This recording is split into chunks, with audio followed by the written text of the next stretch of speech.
Listen to me.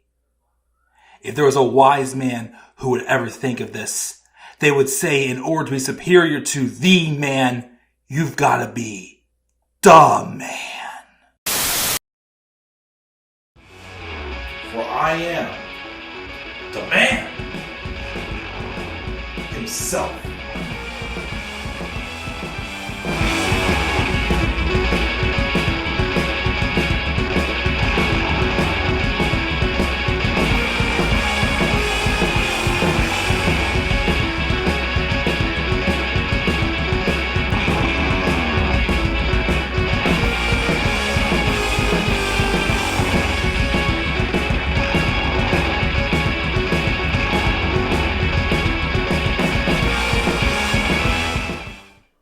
Hello guys, what's going on? Once again, how y'all doing? This is the Club of the Man 1993. Catch up on some more baseball news. As today we're going to talk about two pretty big names that have both in the past month have both announced their retirements from Major League Baseball. One I kind of expected, the other I was a tad bit surprised he didn't try again. He's still young, he's only 34 years old, and we're going to talk about him first. And that is former first baseman Eric Hosmer, who back on February 21st has decided to retire. He's 34 years old, and he was one of many high-profile prospects for the Royals back for the past decade or so, especially when it came around a time when the Royals were a World Series contending team.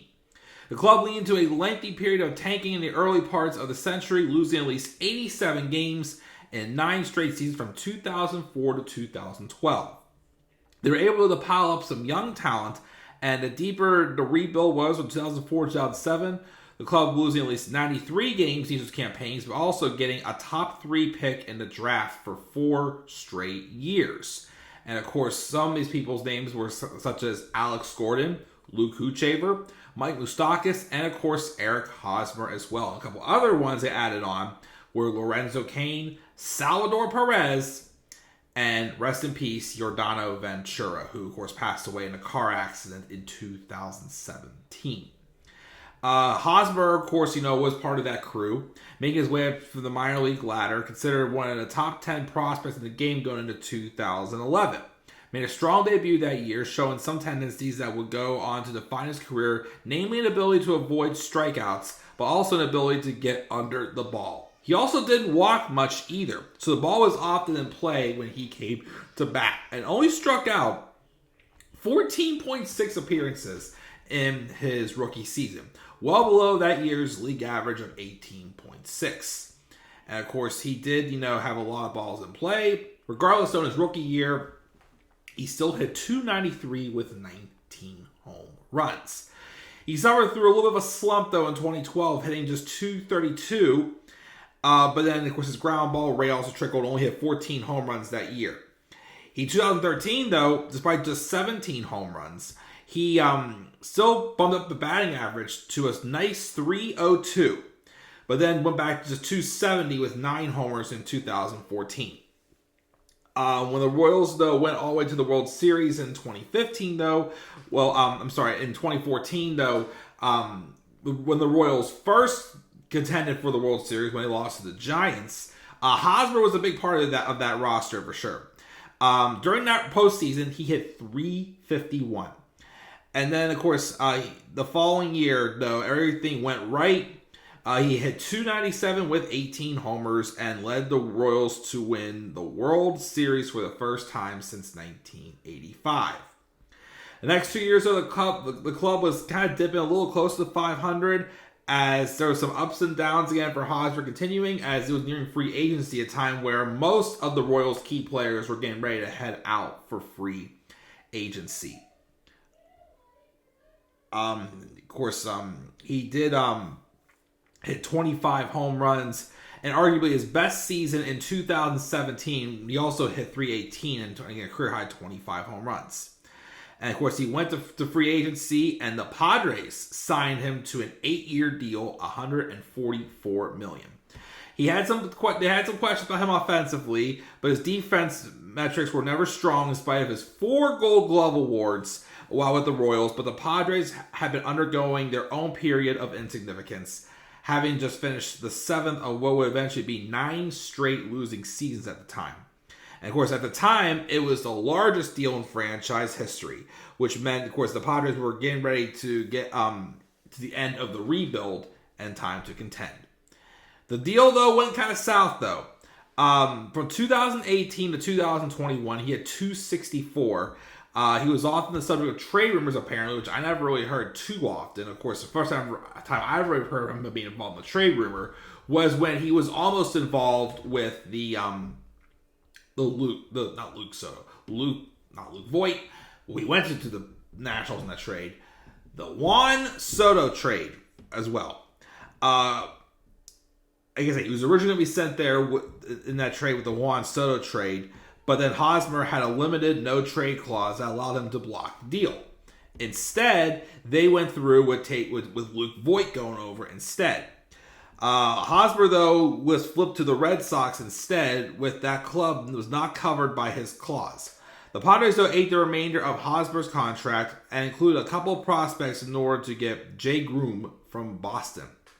A stint on the injury list due to some back inflammation limited just 14 games with the Sox, and then he was then released as well. And the Cubs took a little shot on him this past year, and then he only played in 31 games and hit just .234.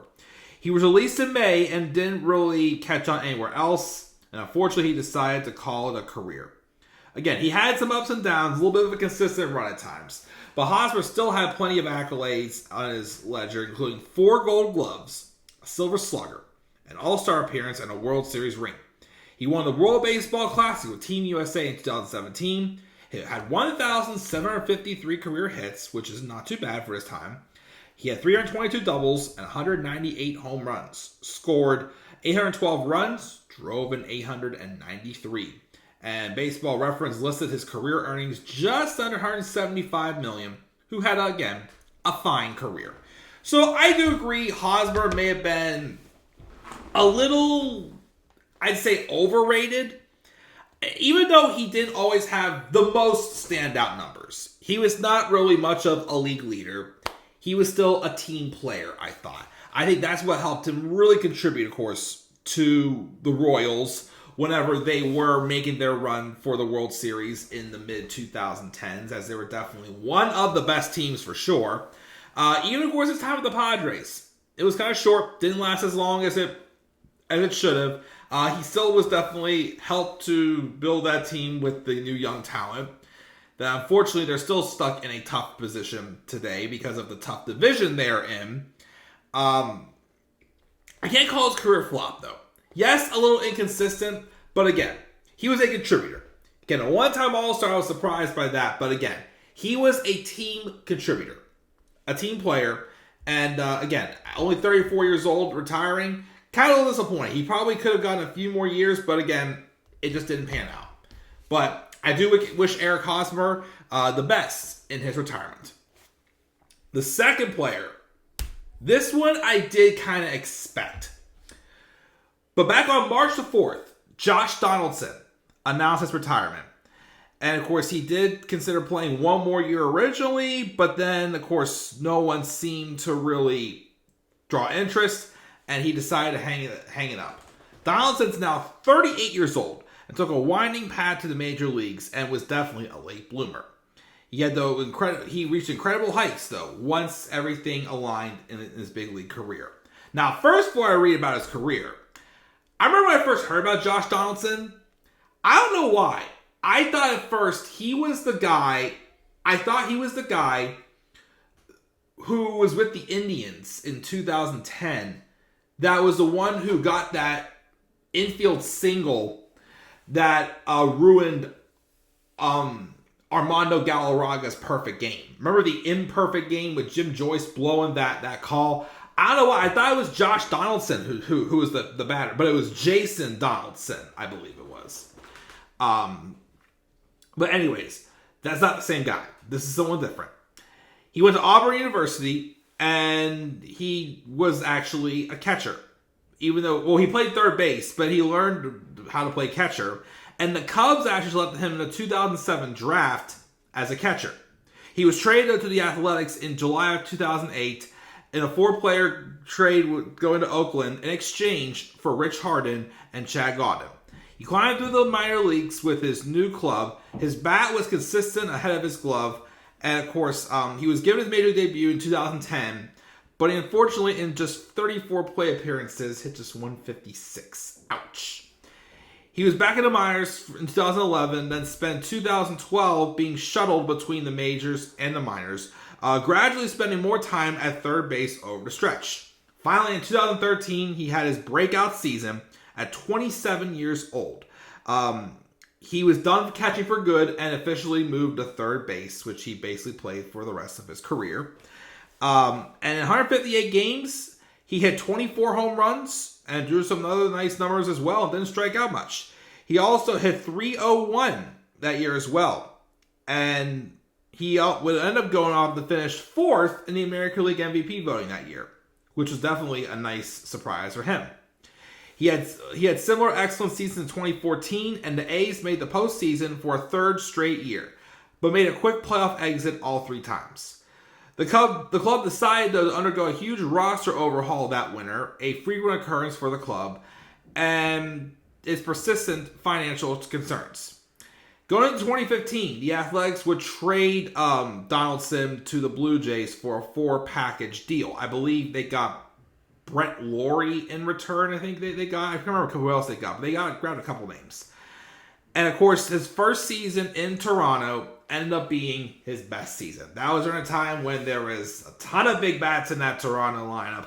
Jose Bautista, Edwin Encarnacion, Double E. I think Devin Travis you can throw in there. Travis Snyder was there. They were stacked with home run hitters. And Josh Donaldson, though, was no slouch. As Donaldson that season hit 41 home runs and 297. The Jays won the American League East. Donaldson launched another 3 home runs in the playoffs. The Jays got to the ALCS. And that, of course, was made here Donaldson the MVP that year, as he just beat out Mike Trout. He would go on to have another season for the Jays in 2016, hitting 37 home runs, and once again got to the ALCS. He also scored the winning run in the ALDS, dashing home from second on a fielder's choice to secure an extra inning victory over the Rangers. However, in 2017, though, Donaldson started to get the injuries, which he would then, still get limited to 113 games that year. He still hit, though, 270 and a nice strong 33 home runs. Him and the Jays agreed to a $23 million salary for 2018 in the final year of arbitration control. There were some trade rumors, though, for Donaldson since the Jays had fallen out of contention, but he just stayed put. He spent much of that year, though, on the injury list due to shoulder and calf issues. Without contention, though, at the August waiver deadline, he was then traded to the Cleveland Indians for Julian Merriweather, and he played just 16 games for the Indians after that deal as he continued to battle his injuries. He went to free agency that winter with a limited amount of momentum. He was going to his age 33 season coming off an injured merit campaign, and then he was signed to a 1-year deal by the Atlanta Braves. And he had a nice bounce back year, believe it or not. In 155 games, he hit just 259. And I believe he was able to launch, I forgot how many homers he hit. I thought he hit, it doesn't say here. I thought he played 155 games and he hit 259. I can't remember how many homers. I know he had a good share of homers that year. But then he would go on to sign a 4-year deal with the Twins. And in 2020, with the shortened season, he just played in 28 games. But then the following year, he got to play 135 games and hit 26 home runs in the process. I want to look up and see. I thought he had a good amount in that year he played with the Braves. Let me see here. Let me find it. I know you can find him very easily. Let's see here. Josh Donaldson. Let's go to 2014. Not spring training. We got to go to the regular season. Am I looking at the right thing? Oh, right here. Okay. Donaldson. 2018. Yes, 2019. He hit 37 home runs with the Braves that year. Had a nice, solid 1 year with them. Again, he then would go on to sign with the Twins. Again, he had 26 home runs in 135 games in 2021. He was then traded, though, to the Yankees with 2 years left on his deal. That's when they also sent Isaiah Kiner-Falefa and Ben Rodovet, and in return, the Twins got Gio Urshela and Gary Sanchez. Donaldson was healthy to play 132 games that year, but of course, he was starting to fall production-wise. He had only 15 home runs, and he also hit just 222. 2023, he spent most of the time on the injured list. He was released at the end of August, and he joined the Brewers for just a brief stretch, and then he never got signed again after that. All in all, though, despite not breaking out until he turned 27, he still managed to get into 1,384 games.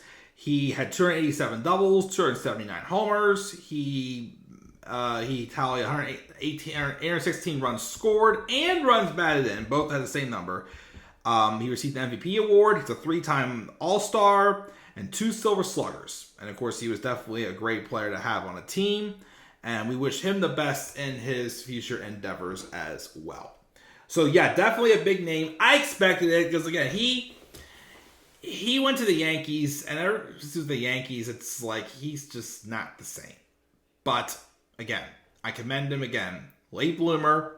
He was not Jason Donaldson, though. He was not the guy who beat out that infield single on that bad call that cost Armando Galarraga his perfect game. I goofed that up. But he still had a great career. And I commend him and I congratulate him on a great career to Josh Donaldson.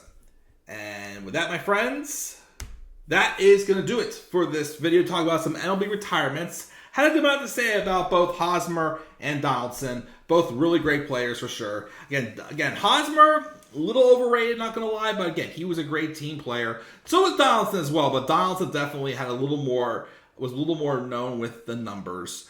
And again, he is a former American League MVP as well. So guys, what are your guys' thoughts on both these men's careers? Make sure you leave your guys' thoughts down in the comments section below. And also be sure, as always, to slap a like on the video and subscribe for more content coming to my channel. Follow me on Twitter as well at thecluboftheman93. You may also follow me on TikTok and Instagram at thecluboftheman1993. Until then, guys, I'm checking out. I'll catch you guys all later. Have a great rest of your night, and do not forget, in order to be superior to the man, you've got to be the man. And for I am the man himself. And that is not just an opinion, my friends. That is a fact of life. Yeah!